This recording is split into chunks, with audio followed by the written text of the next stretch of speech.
దక్షిణామూర్తి ద్వారా బయటపడ్డ భయంకరమైన నిజంతో సూరజ్ తన సొంత మనవడని తెలుసుకుని జ్యోత్స్న సూరజ్ పెళ్లి చేసిన శివనారాయణ, సుమిత్ర, కార్తిక్. అసలు దక్షిణామూర్తి బయట పెట్టిన ఆ భయంకరమైన నిజం ఏంటి? మరి ఆ నిజంతో సూరజ్ తన సొంత మనవడని శివనారాయణ తెలుసుకోవటం ఏంటి? జ్యోత్స్న ఇంకా సూరజ్ ల పెళ్లి చేయటం ఏంటి? ఇదంతా కూడా వీడియో ద్వారా చూసేద్దాం. ఎక్కడ వీడియో స్కిప్ చేయకండి, చివరి వరకు చూడండి, పూర్తిగా మీకు అర్థమవుతుంది.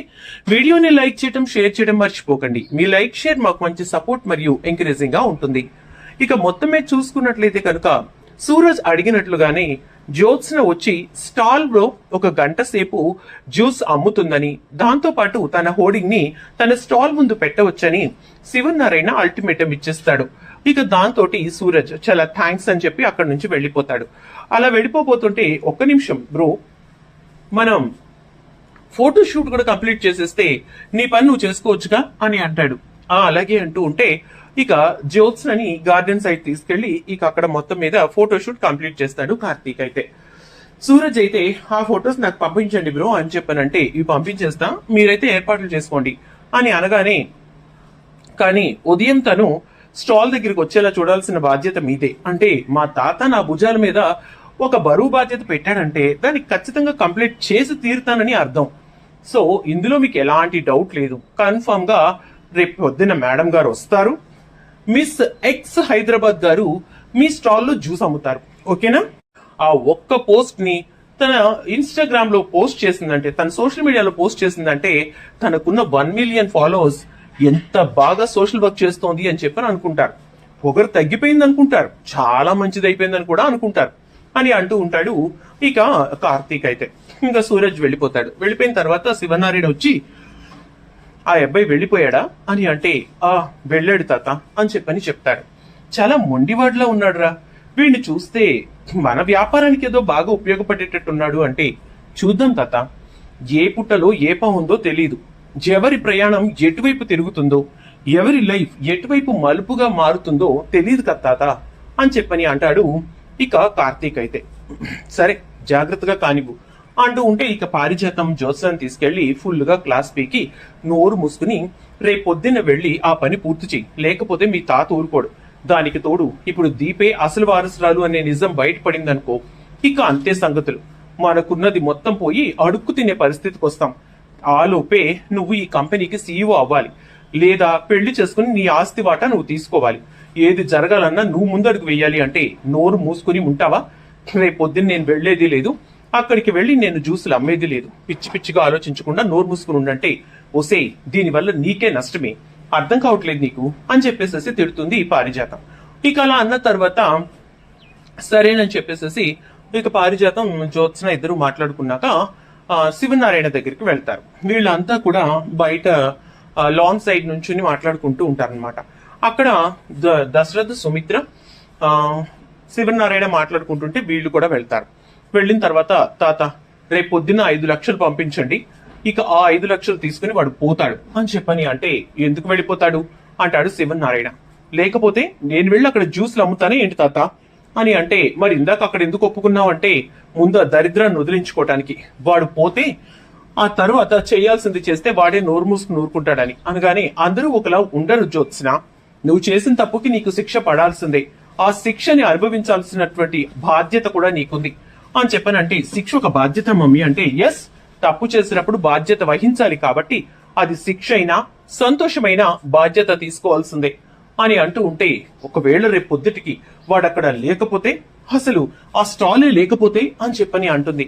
ఓ, అలాంటి ఆలోచన ఏదైనా ఉంటే విరమించుకో. ఒకవేళ అక్కడ స్టాల్ లేకపోతే నేనే అక్కడ స్టాల్ పెట్టించి మరీ అమ్మిస్తాను జ్యోత్స్న అని చెప్పని అంటాడు శివనారాయణ. ఏంటి తాత మీరు అంటే, నోరు మూసుకుని వెళ్లి ఆ పని పూర్తి చేయి, లేదంటే నువ్వు ఈ సీఈఓ పదవికి అనర్హురాలివి అని చెప్పి నీకు నువ్వుగా ఒప్పుకున్నట్టు అవుతుంది. నీ కింద పనిచేసే వాళ్ళు 100 రకాల మంది ఉంటారు, విభిన్నమైన మనస్తత్వాలతో ఉంటారు.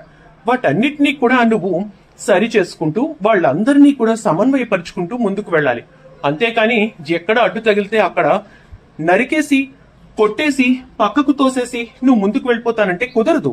దాన్ని సరి చేసుకుంటేనే అక్కడ కొత్త మొక్క చాలా ఫ్రెష్ గా మంచిగా పెరుగుతుంది. ఆలోచించుకుని రేపు ఉదయాన్నే వెళ్ళి పని పూర్తి చేయి అని చెప్పని అంటాడు శివనారాయణ. అయితే దాంతో ఇక జ్యోత్స్న సరే తాత అని చెప్పేసి ఇక తర్వాత రోజు ఉదయాన్నే గది నుంచి బయటికి రాదు. కార్తీక్ వచ్చి పెద్ద మేడం గారు అని చెప్పేసి అంటూ ఉంటే, ఏంట్రా చెవి కూసిన మేకలా అరుస్తున్నావు అంటుంది పారిజాతం.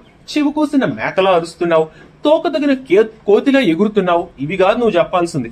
నీ మనవరాల్ని తీసుకొస్తున్నావా లేదా అని అంటే, ఒరేయ్ నా మనవరాలంటావేంటి అనగానే, అదేలే ఇప్పుడు దాకా నీ మనవరాలు అనుకుని చాలా సంతోషపడ్డావే, ఆ మనవరాల్ని తీసుకొస్తున్నావా లేదా అని చెప్పని అంటూ ఉంటే, అదే తీసుకొస్తున్నాను అని గబగబా వెళ్ళి జ్యోత్స్న బయటికి రా అని చెప్పని అంటూ ఉంటుంది. గ్రాని నువ్వు నోరు మూసుకుని వెళ్ళు అని చెప్తుంది జ్యోత్స్న. అయితే చూడు, ఏం జరిగినా నువ్వు రావాల్సిందే, సూరజ్ గారి షాపుకు వెళ్ళి జాగ్రత్తగా జ్యూసులు అమ్మాల్సిందే, ఇందులో ఎటువంటి డౌటు లేదు, కాబట్టి నోరు మూసుకుని రా అని చెప్పని డోర్ ఓపెన్ చేస్తుంది. దాంతో ఇక జ్యోత్స్న బయటకు వస్తుంది. బయటకు వచ్చేసరికి ఇక చాలా మోడ్రన్ గా స్లీవ్లెస్ వేసుకుని అది రెడీ అయ్యేసరికి చి అంటాడు కార్తీక్. అయితే జేంటి బాబా అంత అసహ్యంగా ఉన్నానా అంటే, అసహ్యంగా కాక ఎలా ఉన్నావు, అక్కడ అమ్మేదేంటి సూరజ్ ఆర్గానిక్ డ్రింక్స్, మరి ఆర్గానిక్ అంటే సాంప్రదాయబద్ధంగా ఉండాలి, అంటే చక్కగా చీర కట్టుకుని ఆ ఫీల్ తీసుకురావాలి. ఇలాంటి మోడ్రన్ డ్రెస్సులు అమ్మితే ఒక్కరోజే అమ్ముడుపోతాయి. ఈ రోజు నిన్ను చూడటానికి వచ్చి కొంటారు, రేపటి నుంచి ఎవరు వస్తారు? అలా కాకుండా అది రెగ్యులర్ గా అలాగే సాగాలంటే నువ్వు మోడర్న్ గా కాకుండా చక్కగా సాంప్రదాయబద్ధంగా రెడీ అవ్వాలి, ట్రెడిషనల్ గా రెడీ అవ్వాలి అని చెప్పని అంటాడు. ఏంటిది ఇదంతా ఏమీ లేదు కదా, ఇవేవో రూల్స్ లాగా అంటే, రూలే వెళ్ళు, ఒక్కో వ్యాపారానికి ఒక్కో రకంగా రెడీ అవ్వాల్సిన పరిస్థితి ఉంటుంది, రెడీ అవ్వాలి కూడా. కార్తిక్ చెప్పిన మాటలకి చచ్చినట్టు వెళ్లి సారీ కట్టుకుని చాలా నీట్ గా రెడీ అయ్యి వచ్చి ఇక జ్యోత్స్న అయితే స్టాల్లో నిలబడి జ్యూస్ అమ్ముతూ ఉంటుంది. మిస్ హైదరాబాద్ జ్యూస్ అమ్మబోతోంది అని చెప్పి ఆల్రెడీ సోషల్ మీడియాలో ప్రచారం చేసేస్తాడు ఇక సూరజ్. అయితే తను అనుకున్నట్టుగా సూరజ్ ని అక్కడ నుంచి తప్పించేసి స్టాల్ పెట్టకుండా చెయ్యాలి అని చెప్పి జ్యోత్స్న ప్రయత్నం చేస్తుంది. కానీ కార్తీక్ ఉన్నాడు కదా, జ్యోత్స్నని ముందుగానే అంచనా వేసే పర్సన్. సో తనైతే ఏం చేస్తాడంటే, ఎవరైతే సూరజ్ దాకా వెళ్ళాలి అని చెప్పి బయలుదేరారో వాళ్ళ దగ్గరికి వెళ్ళి, ఒరే అబ్బాయిలు మీరు వాడిని కొట్టడం వల్ల వాడు వెళ్ళడు సరికదా, ఇంకా కొంచెం మొండైపోతాడు, అప్పుడు మీకు పనిచ్చిన ఈ మేడం గారిని పైకి పంపించేస్తాడు. దాని బదులు అప్పుడప్పుడు మీకు పనిచ్చేలాగా ఈ మేడం గారు ఈ భూమి మీదే ఉండాలంటే ఈ రోజు మీరు ఈ పని చేయడం మానేయండిరా బాబు, మీరు ప్రశాంతంగా ఉంటారు, ఇచ్చిన పేమెంట్ తీసుకోండి, వాడిని కొట్టడానికి వెళ్ళాము వాడే మమ్మల్ని కొట్టాడని చెప్పండి, అయిపోతుంది అంటాడు. సరే సార్ అలాగే అయితే అని చెప్పి వాళ్ళు వెళ్ళిపోతారు. ఇక ఉదయాన్నే సూరజ్ స్టాల్ దగ్గరికి వచ్చి, బ్రో ఇంకా రాలేదు అని చెప్పి ఫోన్ చేస్తాడు. Already we're on the way bro, నువ్వు కంగారు పడుకు అంటూ కార్తీక్ అయితే ఇక జ్యోత్స్నం తీసుకుని స్టాల్ దగ్గరికి వస్తాడు. ఆ స్టాల్ దగ్గరికి మనం కూడా వెళ్దాం మావయ్య గారు, అందరం ఆర్గానిక్ డ్రింక్ తాగుదాం, మన జ్యోత్స్న చేత్తో సర్వ్ చేస్తోంది కదా అని అంటే, మంచి ఆలోచన సుమిత్ర, మనం వెళ్ళటం వల్ల ఇంకా మన ఎంప్లాయీస్ ఇంకా అందరూ వెళ్తారు, దాంతో చక్కగా సూరజ్ వ్యాపారం కూడా అభివృద్ధి చెందుతుంది, అలాగే నిదానంగా మన రెస్టారెంట్స్ ముందే తన జ్యూస్ స్టాల్స్ ని కూడా పెట్టే ఆలోచన చేయొచ్చు అని అంటే, చాలా మంచి ఆలోచన తాత, నిజంగా నువ్వు సూపర్, ఎలా అయినా వ్యాపారవేత్తవే అంటాడు కార్తీక్. అయితే దాంతో ఇక శివనారాయణ సరే అని చెప్పేసి అనుకున్నట్టుగానే స్టాల్ దగ్గరికి వెళ్లి జ్యోత్స్న సర్వ్ చేస్తున్నటువంటి డ్రింక్స్ ని చూస్తూ, ఎంత ముద్దుగా పనిచేస్తుందో కదా, ఈ ఇంట్లో ఇలా చేయదు కదా అంటుంది సుమిత్ర.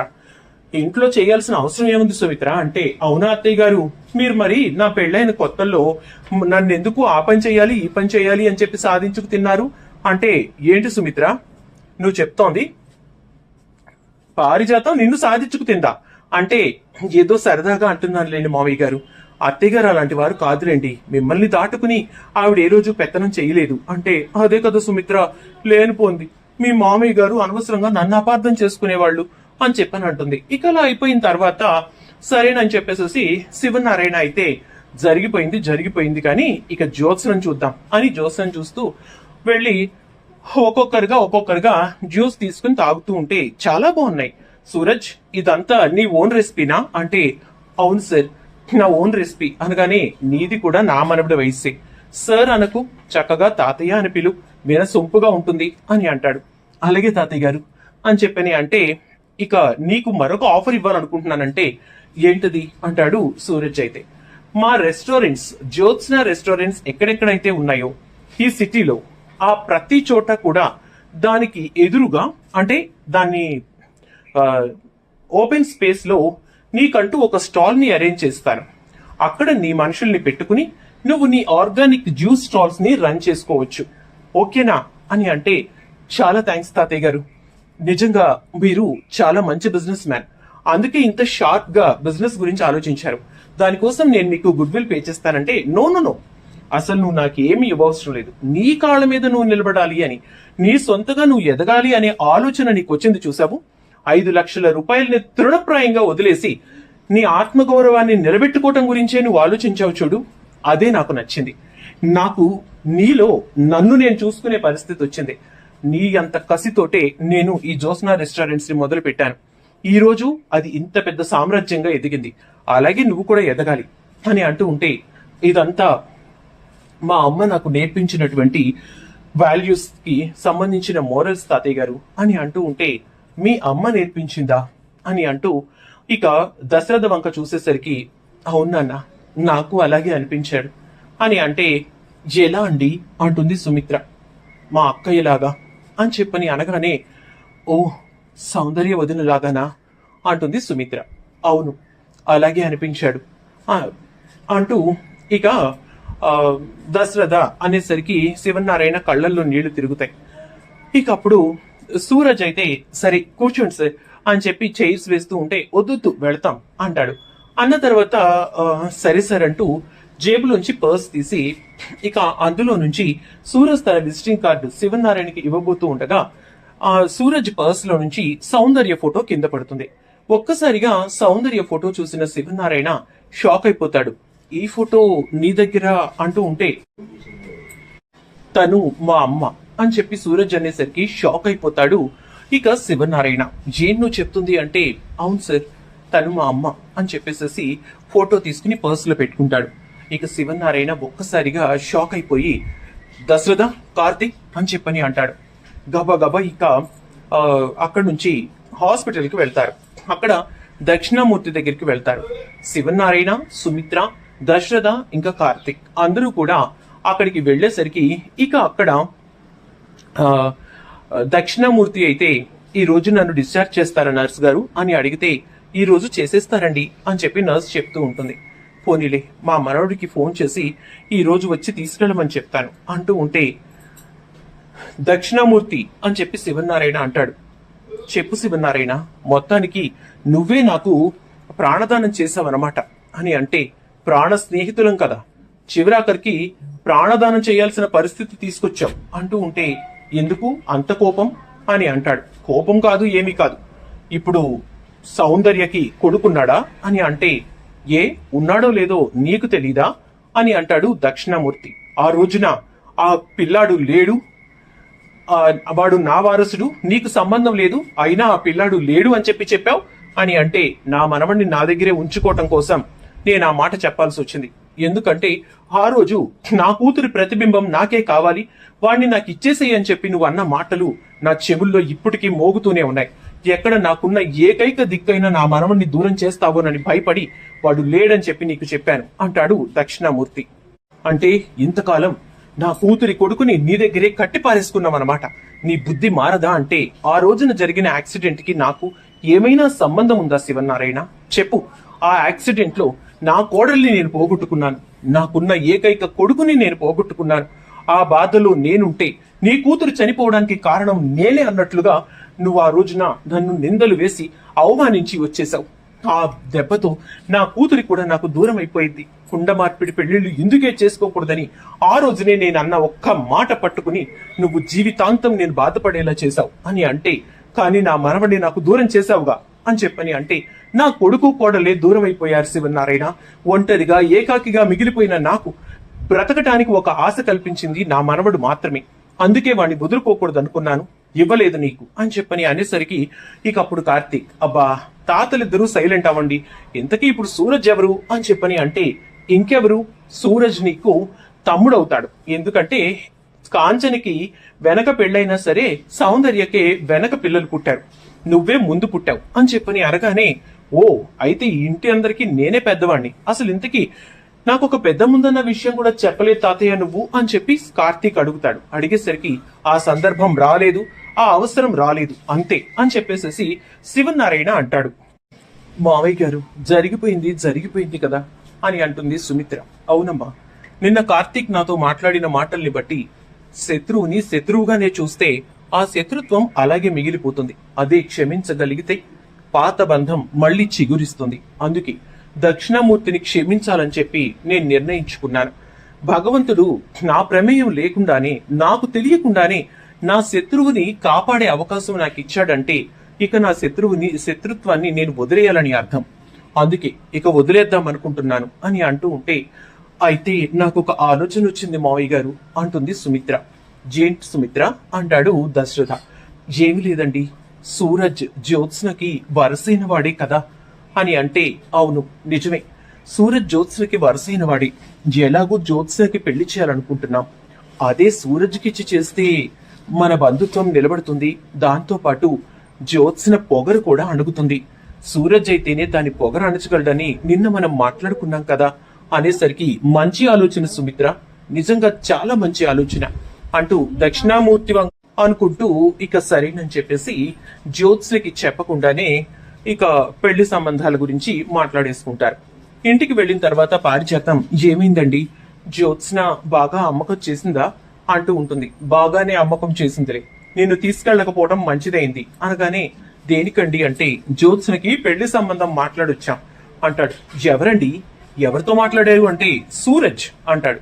ఏంటి మీరు అనేది, ఆ జ్యూసులు అమ్ముకునే వెధవకి మన మనవరాల పెళ్లి చేయాలా అని చెప్పని అంటే, వాడు జ్యూసులు అమ్ముకునే వెధవ కాదు, ఆత్మాభిమానం ఆత్మగౌరవం ఉన్నటువంటి ఈ శివనారాయణ మనవడు అని అంటే, ఇదేంటి కొత్త పిలుపు, మనవడేంటండి అనగానే, వాడెవరనుకుంటున్నావు, సౌందర్య కొడుకు అని చెప్పని చెప్తాడు.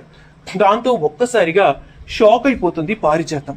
ఏంటి, సౌందర్య కొడుక అంటే దక్షిణామూర్తి మనవడా? దక్షిణామూర్తి మనవడిని మీరు క్షమించి దానికి తోడు జ్యోత్స్నకి భర్తని చేయాలనుకుంటున్నారా? దీనికి జ్యోత్స్న ఒప్పుకుంటుందా అంటే, ఏ జరిగిన కథ మొత్తాన్ని జ్యోత్స్నకి చెప్పావా అంటాడు శివనారాయణ.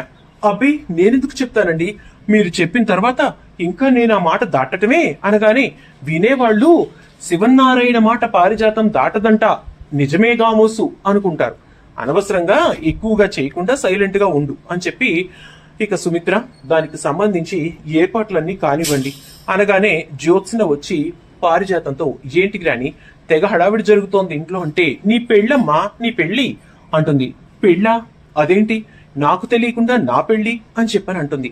అదేంటి అంటావేంటే, నీకు తెలియాల్సిందేముంది, దక్షిణామూర్తి మనవడు సూరజ్తో నీకు పెళ్లి చేయాలని ఇంట్లో వాళ్ళు నిర్ణయించారు అనగానే, దక్షిణామూర్తి మనవడా, ఇదేం లెక్క అంటే, నీకు తెలియని కథ ఒకటి ఉందిలే. అదేంటంటే, మీ అత్తయ్య ఉంది కదా కాంచన, ఇంకా మీ నాన్న దశరథ ఉన్నారు కదా, వీళ్ళందరికంటే ముందు ఒక కూతురుంది. మీ తాత బీరువా ఓపెన్ చేస్తే అందులో ఆవిడ గారి ఫోటో కనపడుతుంది అనగానే, అవునా, అందుకే నా తాత ఎప్పుడు బీరువా ఓపెన్ చేయనివ్వడు అని అడిగేసరికి, అదే కదా మరి, ఆవిడ గారిని జాగ్రత్తగా దక్షిణామూర్తి కొడుక్కిచ్చి పెళ్లి చేసి సుమిత్రని తన కొడుక్కి పెళ్లి చేసుకున్నాడు శివనారాయణ గారు. అయితే ఒక యాక్సిడెంట్, అది కూడా దక్షిణామూర్తి రమ్మని చెప్పటం వల్ల, వాళ్ళు బయలుదేరటం వల్ల దక్షిణామూర్తి అక్కడి నుంచి రాకుండా వీళ్ళనే అక్కడికి రప్పించాడనే కోపంతో, అలా వెళ్లే క్రమంలోనే జరిగిన యాక్సిడెంట్ లో వాళ్ళు చనిపోవటంతో మీ తాతయ్యకి కోపం వచ్చింది. అప్పుడు సౌందర్యకి ఒక కొడుకున్నాడు. ఆ కొడుకు యాక్సిడెంట్ లో చనిపోయాడని దక్షిణామూర్తి అబద్ధం చెప్పాడు, కానీ ఆ కొడుకే సూరజ్. ఇప్పుడు అసలు నిజాలు తెలుసుకున్న మీ తాత సూరజ్ ని నీకిచ్చి పెళ్లి చేయాలనుకుంటున్నాడు అనగానే షాక్ అయిపోతుంది జ్యోత్స్న. ఏంటి, మన ఇంట్లో మా జనరేషన్ కి తెలియకుండా ఇంత పెద్ద కథ ఉందా? అయినా సూరజ్ కి నాకు పెళ్లి ఏంటి అని చెప్పానంటే, ఉసి పిచ్చి ముఖందాన, నీకిప్పుడు మంచి అవకాశం వచ్చినట్టే అంటుంది పారిజాతం. అదేంటి గ్రాని, నాకెలా అవకాశం వచ్చినట్టు అని అంటే, చెప్తాను విను. ఒకవేళ రేపటి రోజున ఈ ఇంటి వారసురాలు దీపాని బయటపడిందనుకో, మనం చిప్ప పట్టుకుని రోడ్డుకెక్కాలి. అలా కాకుండా నువ్వు సూరజ్ని పెళ్లి చేసుకుంటే మీ శివనారాయణ తాతకి ఎంత ఆస్తి ఉందో అంతే ఆస్తి అక్కడ కూడా ఉంది. దానికి తోడు ఇప్పుడు మీ నాన్నకి ఇంకా కాంచనకి ఈ ఆస్తి పంపకం జరుగుతుంది. కానీ అక్కడ ఆస్తిలో చిల్లి గవ్వ కూడా సుమిత్రకి ఇవ్వాల్సిన అవసరం లేదు. ఎందుకంటే సుమిత్రకి స్త్రీధనం కింద బోర్డు ఇచ్చేశారు. ఉన్న ఆస్తి అంతా కూడా సూరజ్దే కాబట్టి నువ్వు సూరజ్ ని పెళ్లి చేసుకుంటే ఆ ఆస్తి మొత్తం నీదే అవుతుంది. శివనారాయణ దగ్గర నుంచి నీకేమీ రాకపోయినా దక్షిణామూర్తి ఆస్తి అంతా నీదే అవుతుంది కాబట్టి సూరజ్ ని పెళ్లి చేసుకుంటే నీ బ్రతుకు బాగుంటుందే అంటూ పారిజాతం సలహా ఇస్తుంది జ్యోత్స్నకి. దాంతో జ్యోత్స్న ఆలోచనలో పడుతుంది. ఇప్పుడు నేను వాడిని పెళ్లి చేసుకుంటే వాడి పొగరు, వాడి ఆరగెన్స్ అంటూ ఉంటే నీకేమన్నా తక్కువ ఉన్నాయా? వాటితో నువ్వేమన్నా తగ్గుతున్నావా? ఆ పోట్ల గిత్త కోట్లాట్లేవో పెళ్ళైన తర్వాత చూసుకోవచ్చు. ముందు ఆస్తి నీకు కావాలంటే ఈ నాయనమ్మ తెచ్చివ్వగలదా చెప్పు, ఆలోచించుకో జ్యోత్స్న, అవకాశాలు మళ్ళీ మళ్ళీ రావు అని చెప్పేసరికి ఇక జ్యోత్స్న ఆలోచనలో పడుతుంది.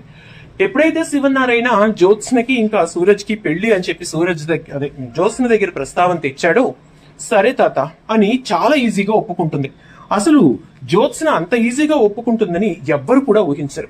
దాంతో ఇక కార్తీక్ జ్యోత్స్న దగ్గరికి వచ్చి, ఏంటి మొత్తం పారు చెవిలో ఊదేసినట్టుందిగా, ఆస్తి పోగొట్టుకోవడం ఎందుకని చెప్పి నాయనమ్మ మనవరాలు గట్టిగానే ప్లాన్ చేసినట్టున్నారు అంటూ అనేసరికి షాక్ అయిపోతుంది జ్యోత్స్న. నువ్వు మనసుల్ని కాదు బావా, మైండ్ని చదివేశావు అని చెప్పని అంటే, చదవడం కాదు అసలు మీరేం ఆలోచిస్తారో నేను ముందే రాసేస్తా, ఖచ్చితంగా ఇదే జరుగుద్ది అనుకున్నాను, అదే జరిగింది, పోన్లే మొత్తానికి నీ పెళ్ళవుతుంది, అందరూ సంతోషంగా ఉండటమేగా కావాల్సింది అంటాడు.